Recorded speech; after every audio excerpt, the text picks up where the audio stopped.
Have you ever stared at a matrix? You know, one of those big blocks of numbers and just seen, well, a block of numbers? Well, today we're going on a little quest.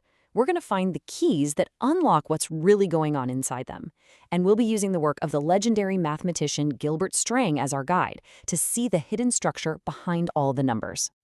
And this right here, this is our mission, and it comes straight from Professor Strang himself. The whole idea is that these aren't just lifeless grids of data. No way. They are structures, and they are humming with relationships and hidden information. They tell stories, really, and our job is to find the keys to unlock those stories. So that's the big question for this explainer, isn't it? How do we go from just seeing a spreadsheet to actually understanding a dynamic system? How do we find the fundamental pieces that make the whole thing tick? Well, let's dive in and find out. To understand any complex structure, I don't care if it's a skyscraper or a matrix, you have to start with its most basic parts. And for linear algebra, that means we start with the vector. And you know what? Everything starts this simply. A vector, like this A1, it's just a list of numbers. But you've got to picture it as an arrow shooting out from the center of a 3D space to a specific point. It's got a direction, it's got a length. This is our first, most essential building block. Okay, so let's throw in another one. A second arrow, A2, pointing somewhere else entirely. Now things get interesting. We're not just stuck moving along one single line anymore. With two different tools in our toolbox, we can start combining them to explore and build something much, much bigger. In this right here, this brings us to what is pretty much the most important operation in all of linear algebra, the linear combination. Now, it sounds a little fancy, but all it means is we can take our arrows, A1 and A2, stretch them, shrink them, even reverse them, by multiplying them by some numbers, C and D, and then just add them tip to tail to land on a new spot. So here's the kicker. This is the crucial insight. If we take every possible linear combination of our two vectors, stretching them and adding them in every way you can possibly imagine, what do we get? We don't just get a mess of random points. We actually build an entire infinite flat sheet, a plane, just floating inside our 3D world. With just two little arrows, we've literally constructed our own 2D universe. So if vectors are the building blocks, what's the blueprint that holds them all together? Well, that is the matrix. And look how simple this is. We just take our two vectors, A1 and A2, and stand them up right next to each other. That's it. That's our matrix, A. It's just a container, a home for the fundamental pieces we're working with. In this case, we've got a 3x2 matrix. That's 3 rows and 2 columns. And this gives us a new, really powerful term, the column space. It's just the official name for that world we just built. It answers the question, where can I possibly get to if I can only use the columns of this matrix as my tools? So, for our simple little matrix A, its column space is that infinite plane we just created. All right, time to level up. Let's look at a more complex 3x4 matrix from Strang's work. We've got 4 columns now. So does that mean we're building some kind of 4-dimensional space? Well, not so fast.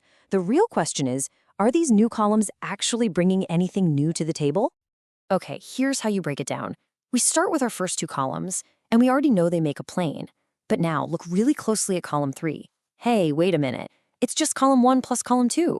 It's already living on that plane. It's redundant. We call that linearly dependent. It doesn't expand our world one bit. But then column 4 comes along, and it points in a totally new direction, completely off the plane. It's linearly independent. And with that third independent direction, boom, our column space expands from a flat 2D plane to fill up all of 3D space. Now, this whole process of hunting for independent columns is cool, but it can get kind of messy. What if there was a clean, almost magical way to see this structure automatically? Well, there is. And this is really the climax of our quest, the technique that lets us truly see inside the matrix. The secret to understanding any complex system is always the same. You have to factor it. You break it down into its simpler, more meaningful parts. And it turns out we can do exactly that with our matrix. And here it is. This is the key, the A equals CR factorization. On the left, you've got our original, kind of messy matrix A. But on the right, we've broken it into 2 beautiful, simple pieces, a C matrix and an R matrix. This simple equation perfectly separates the what from the how. So let's look closer at these 2 pieces. The C matrix, C for columns, holds just the truly independent columns from our original matrix. These are the core building blocks. Think of them as the basic ingredients. The R matrix, on the other hand, is the recipe.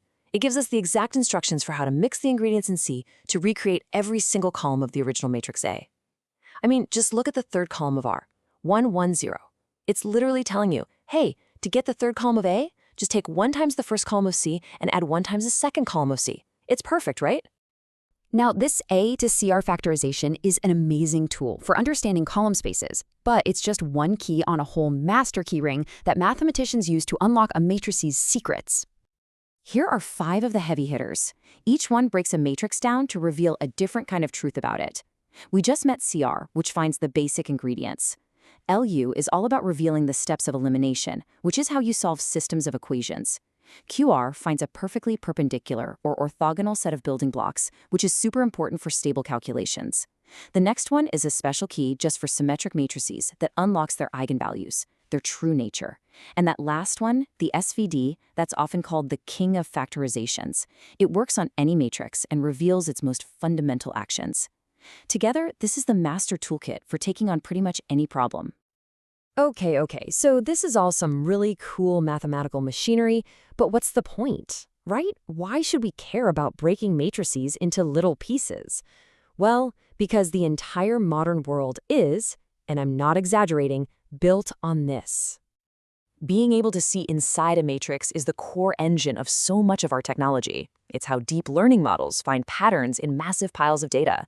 It's how we analyze everything from your social network to global supply chains. That SVD factorization we just mentioned, that's what's used to compress the images you scroll past every single day.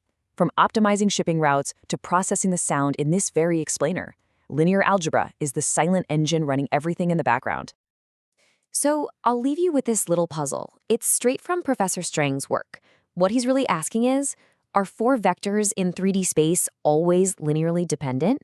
After everything we've looked at today, you've got the tools to start figuring out the answer. Because the ability to see into a matrix isn't just some abstract math trick. It's a new way of seeing the hidden structure of the world all around us.